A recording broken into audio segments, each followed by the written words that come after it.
कमरे में पर्दे खींचकर रोहन आराम से लेटा हुआ था। गलती से अंदर से दरवाजे की चिटकनी लगाना भूल गया था। अचानक उसकी बुआ अंदर आ गई। सामने का नजारा देखकर वह झटके से बाहर निकल गई, लेकिन रोहन ने अपना काम रोकना जरूरी नहीं समझा। जब वह बाहर आया तो उसकी बुआ बोली, रोहन अंदर क्या कर रहे थे? उसने कहा, बुआ आपको तो सब मालूम ही है, अब मेरे मुंह से क्या सुनना चाहती है? तभी बुआ बोली, ठीक है, लेकिन तुम्हें अपना काम रोक देना चाहिए था। तभी उसने कहा, बुआ मुझे क्या पता था कि आप ठीक उसी पल कमरे में दाखिल हो जाओगी। वैसे भी मैं कोई गलत काम तो नहीं कर रहा था। तभी बुआ बोली, वह नहीं है, लेकिन फिर भी जानती हो कि जब कोई उस काम को करते देख लेता है तो उसका मन भी वैसा ही करने को बेकरार हो जाता है। तभी रोहन ने कहा, तो बुआ आप भी कभी साथ दे दिया करो। तो बुआ ने कहा, मन तो मेरा भी बहुत बेकाबू हो रहा है, लेकिन तुम्हें तो पता है तुम्हारे फूफा जी कई हफ्तों से बाहर गए हुए हैं और मैं अकेले कैसे सब संभाल लूं। तभी रोहन बोला, बुआ अगर आप बुरा ना माने तो मैं आपकी मदद कर सकता हूँ। मैं आपके साथ अच्छे से वह सब कर सकता हूँ। तभी बुआ बोली, तेरा दिमाग ठिकाने नहीं है। इससे पहले कि बुआ और कुछ कह पाती रोहन फौरन वहां से भाग गया। वैसे भी वह तो अपनी बुआ के साथ बहुत पहले से ही वह सब करना चाहता था, लेकिन हिम्मत नहीं जुटा पा रहा था। लेकिन आज बुआ ने उसे देख लिया था, इसलिए आज बात कहने का सही वक्त और माहौल दोनों मिल गए थे। इसलिए उसने दिल की बात कह दी। इससे उसे समझ आ गया कि बात कहने का भी एक सही समय होता है, और जब सही वक्त आए तब बात कह लेनी चाहिए, क्योंकि तब सफल होने की संभावना ज्यादा रहती है। एक शाम फूफा जी और बुआ छत पर बैठे कॉफी पी रहे थे। तब रोहन उन्हें वह सब करते देख रहा था। उसने कुछ देर खड़े होकर निहारा, जैसे पुरानी फिल्म का सीन चल रहा हो। उसे फूफा जी और बुआ को देखकर बहुत अच्छा लग रहा था। फूफा जी अपनी पूरी ताकत से बुआ की छोटी छोटी बातों पर हंस रहे थे। अभी रोहन की शादी नहीं हुई थी और वह 24 साल का था। उसकी बुआ बेहद खूबसूरत और दिलकश थी। वह हमेशा उसके साथ हल्की फुल्की ठिठोली और मस्ती करती रहती थी। बुआ और उसके बीच दोस्ती जैसा रिश्ता था। जब बुआ इस घर में नई नई दुल्हन बनकर आई थी तो उनमें जबरदस्त आत्मविश्वास था, और होना भी चाहिए था, क्योंकि वह किसी हीरोइन से कम नहीं लगती थी। बुआ की लंबाई 5 फीट 7 इंच थी। आंखें बड़ी बड़ी गहरी, रंग गेहूं, चमकदार, बाल घने और लंबे, चेहरा इतना आकर्षक कि एक नज़र में दिल चुरा लेता था। जब भी वह रोहन की ओर देखती तो उनकी नजरें उसके दिल को छेद देती थी, लेकिन जब वह कोई बात करता तो वह शर्माकर मुस्कुरा देती। तभी से उसे समझ आ गया था कि बुआ के अंदर खूबसूरती का गर्व भरा हुआ है। रोहन के फूफा जी एक बड़ी कंपनी में हाई पोस्ट पर थे। जहां काम करते थे वह शहर घर से 1050 किमी दूर था, इसलिए उन्हें लौटते लौटते रात हो जाती थी और कभी कभी कई दिन हफ्ते वही रुक जाते थे, क्योंकि रोज सफर करना बहुत थकाऊ था। जब फूफा जी घर नहीं आते तो बुआ अकेले कमरे में रहती थी। रोहन ने बुआ को कई बार अकेले उदास खिड़की से बाहर देखते या फोन पर बात करते हुए देखा था, और महसूस करता था कि फूफा जी रात को थक कर आते हैं, कभी बातें करते हैं, कभी नहीं। बुआ को जितना प्यार, ध्यान और साथ चाहिए फूफा जी उतना नहीं दे पाते। यह बात उसे अच्छे से समझ में आ गई थी। एक सुबह रोहन ने देखा कि बुआ बहुत चुप और उदास बैठी है। उसने पूछा, बुआ क्या हुआ? आप इतनी उदास क्यों हैं? चेहरा बिल्कुल मुरझाया हुआ है। तभी बुआ बोली, मेरी तबीयत खराब है, सिर भारी है और थकान बहुत है। फिर रोहन ने बिना देर किए बाजार से अच्छी दवाइयाँ, फल और जूस लाए। दवा लेकर बुआ कमरे में चली गई। थोड़ी देर बाद रोहन उनकी तबीयत पूछने गया तो सिर दर्द बहुत तेज था। उसने कहा, बुआ आज फूफा जी आएंगे क्या? मैं फोन करके बता दूं? तब बुआ बोली, नहीं बेटा, वे जरूरी काम से दूसरे शहर गए हैं और कम से कम 12 से 15 दिन तो लगेंगे। तभी रोहन ने सोचा, अब क्या करें? बुआ की हालत बिगड़ती जा रही। उसे याद आया कि उसके दोस्त के चाचा अच्छे डॉक्टर हैं। पहले है। उसने दोस्त को फोन किया और कहा, भाई एक जरूरी काम है। दोस्त बोला, हाँ बता, मैं तैयार हूँ। उसने कहा, अपने चाचा को मेरे घर भेज दो। बुआ की तबीयत बहुत खराब है। बुखार और सिर दर्द है।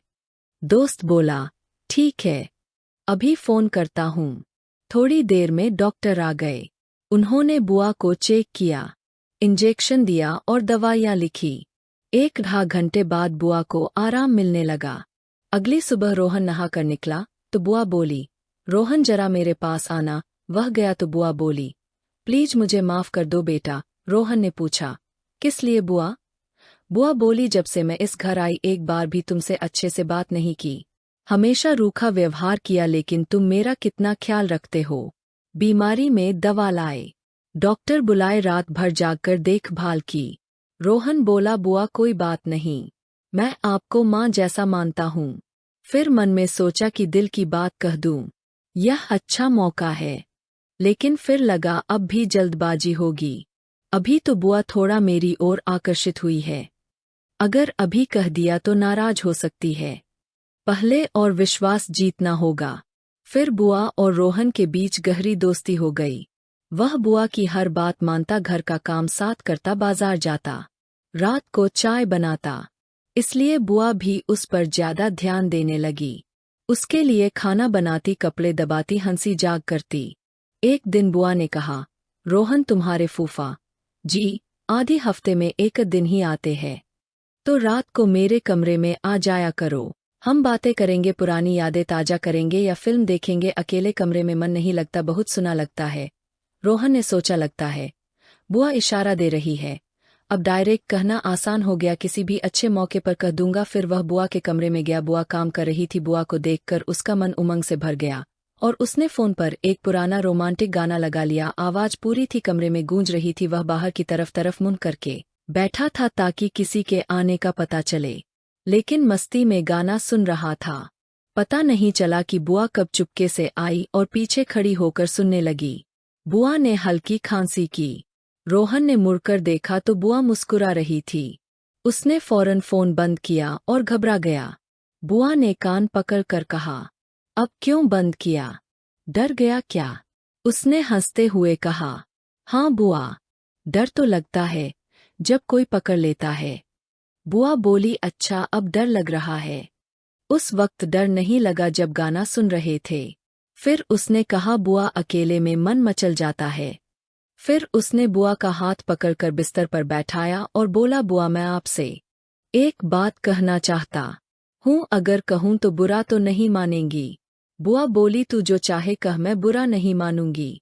फिर बोली, अगर बुरा मानना होता तो जो हरकत की थी उसे देखकर फूफा जी से शिकायत कर देती। यह सुन रोहन ने नजरें झुकाई और बोला, बुआ जब आप पहली बार घर आई तब से आप मुझे दिल से बहुत पसंद है। बुआ मुस्कुराई और बोली, अच्छा जी, तो आप बताओ क्या करें? रोहन बोला, बुआ मैं आपके साथ। बुआ बोली, रोहन लेकिन यह कैसे संभव है? अगर फूफा जी को पता चल गया तो कभी माफ नहीं करेंगे।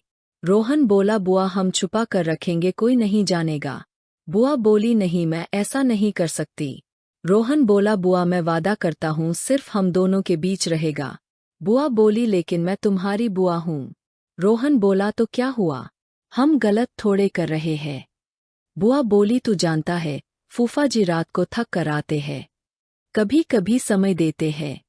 रोहन बोला, मुझे सब पता है और जानता हूँ आप अंदर से खुश नहीं है, सिर्फ दिखावा है। यह सुन बुआ का चेहरा उतर गया। रोहन को सच पता चल गया। बुआ बोली, हाँ रोहन तुम सही कह रहे हो, बस टाइम पास हो रहा है। मैं फूफा जी के साथ सच में खुश नहीं हूँ। वे बहाना बनाते हैं, थकान, नींद। रोज मैं उन्हें खुश करने की कोशिश करती हूँ, लेकिन वे अपना ही देखते हैं। रोहन चौंका और बोला, बुआ तभी तो मैं आपकी फिक्र करता हूँ और कह रहा हूँ कि मैं आपको खुश रख सकता हूँ। मैं आपकी हर फीलिंग समझता हूँ। बुआ ने हाथ कसकर दबाया और बोली, रोहन तुम कितने समझदार हो, मैंने कभी तुम्हारी तरफ ध्यान नहीं दिया। रोहन बोला, हाँ बुआ मैं आपको पूरी तरह समझता हूँ। बुआ बोली, चल सोच कर अब बताती हूँ, और कमरे में चली गई। रोहन को यह पसंद नहीं आया, मूड खराब हो गया। अगले दिन नहा कर निकला तो बुआ बोली, आज बहुत स्मार्ट लग रहे हो रोहन। रोहन चुप रहा और कमरे में चला गया क्योंकि नाराज था। थोड़ी देर बाद बुआ आई और बोली, क्या हुआ, मुझसे नाराज हो? रोहन बोला, आप जाइए, मैं बात नहीं करना चाहता, और बाहर चला गया। शाम को लौटा तो फूफा जी घर आ चुके थे। मूड और खराब हो गया। फूफा जी बोले, रोहन ठीक हो? हाँ ठीक हूँ। फिर खाना खाने बुलाया। सब साथ खाए। रोहन बुआ को देख रहा था। बुआ मुस्कुरा रही थी और चुप रहने का इशारा कर रही थी। फूफा जी पहले खाकर बाहर गए। रोहन धीरे खा रहा था। बुआ पास आई, बोली, मुझसे नाराज हो? हाँ, तो मेरी बात क्यों नहीं समझते, या गलत है? रोहन बोला, गलत क्या है?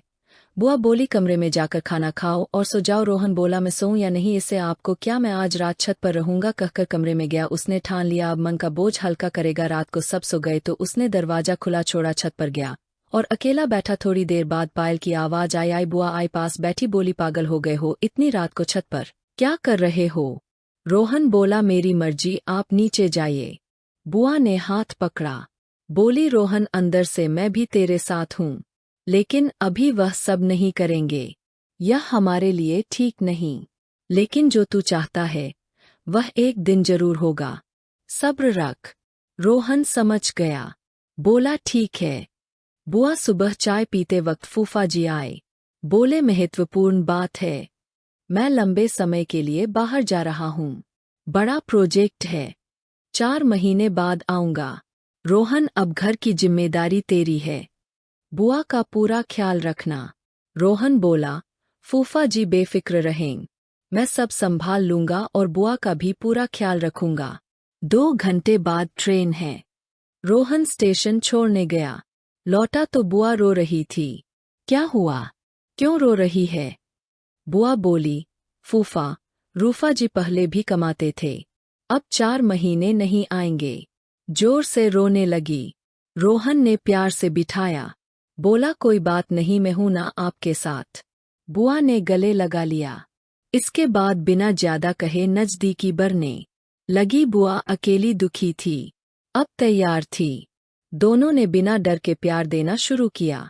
रोहन ने कमी पूरी की पूरी। रात देखभाल, बातें, हंसी किया। बुआ दिल खोलकर प्यार बरसा रही थी।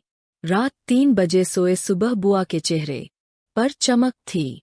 बुआ बोली, रोहन जो खुशी दी उसके लिए मैं कितनी तड़प रही। रोहन बोला, आप मान ही नहीं रही थी, आज चेहरा बता रहा है। बुआ ने गले लगाकर कहा, थैंक यू मेरे रोहन, तुमने नई जिंदगी दी। उसके बाद रोहन बुआ के साथ सोने लगा। दोनों खुश रहने लगे। काम साथ करते, शाम छत पर रातें। लेकिन धीरे धीरे रोहन के मन में बेचैनी, अपराध बोध बढ़ा। सुबह उठते पछतावा होता। बुआ भी उदास रहने लगी। एक दिन छत पर चाय पीते रोहन बोला, बुआ क्या हमने बड़ी गलती की? बुआ ने सिर झुकाया। बोली, हाँ रोहन, हमने बहुत बड़ी गलती की।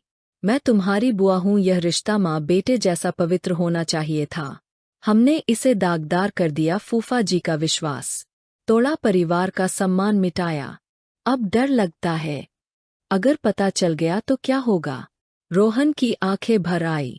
बोला, मुझे माफ कर दो, मैंने हद पार की। आप उदास, मैंने गलत फायदा उठाया। अब पछतावा है। नींद नहीं, खाना नहीं। लगता बुआ बोली, मैं भी दोषी हूँ, मैंने भी रोका नहीं। खुद बड़ी, अब फूफा जी से आंखें कैसे मिलाऊंगी? यह गलती जिंदगी भर सताएगी। दोनों ने गले लगाया, लेकिन अफसोस भरा था।